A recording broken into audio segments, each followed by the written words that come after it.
মহানবী সাল্লাল্লাহু আলাইহি ওয়াসাল্লামের ভবিষ্যদ্বাণী মিলে না ভারতীয় উপমহাদেশের মানচিত্র থেকে আফগানিস্তানকে বাদ দিলে।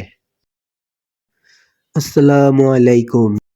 গোটা পৃথিবী জুড়ে আজ মুসলিম সম্প্রদায় মজলুম জাতিতে পরিণত হয়েছে।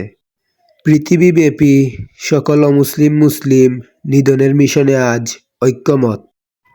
বিশ্বের বিভিন্ন প্রান্তে নানান অজুহাতে মুসলমানদের লক্ষ্যবস্তু বানিয়ে একের পর এক সামরিক অভিযান পরিচালনা করছে বিশ্ব ও মুসলিম সম্মিলিত শক্তি।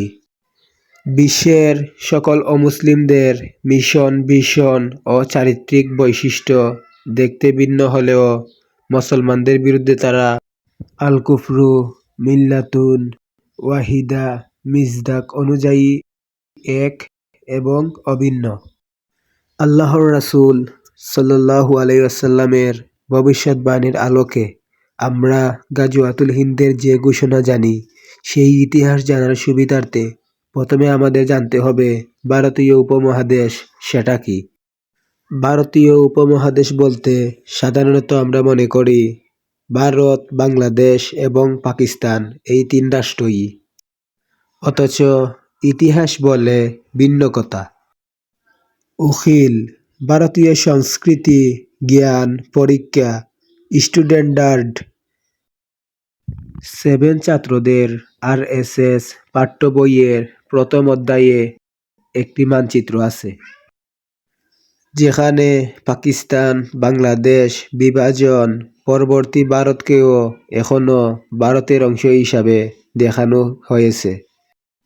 এই সংগঠনের শ্রমিক সংঘের এক পত্রিকায় আফগানিস্তান, ভুটান, মালদ্বীপ, মিয়ানমার, নেপাল, শ্রীলঙ্কা, তিব্বতকেও এখনো ভারতের অংশ হিসাবে দেখানো হয়েছে। ভারতীয় উপমহাদেশ তথা এখন ভারত বলতে আধুনিক যুগের আফগানিস্তান, বাংলাদেশ, ভুটান, ভারত, মালদ্বীপ, মিয়ানমার, নেপাল, পাকিস্তান, শ্রীলঙ্কা ও তিব্বতকে বোঝানো হয়।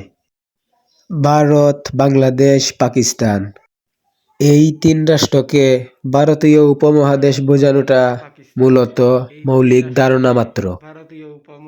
কারণ হচ্ছে ভারতীয় উপমহাদেশের মানচিত্র থেকে আফগানিস্তানকে বাদ দিলে মহানবী সাল্লাল্লাহু আলাইহি ওয়াসাল্লামের ভবিষ্যদ্বাণী মিলে না।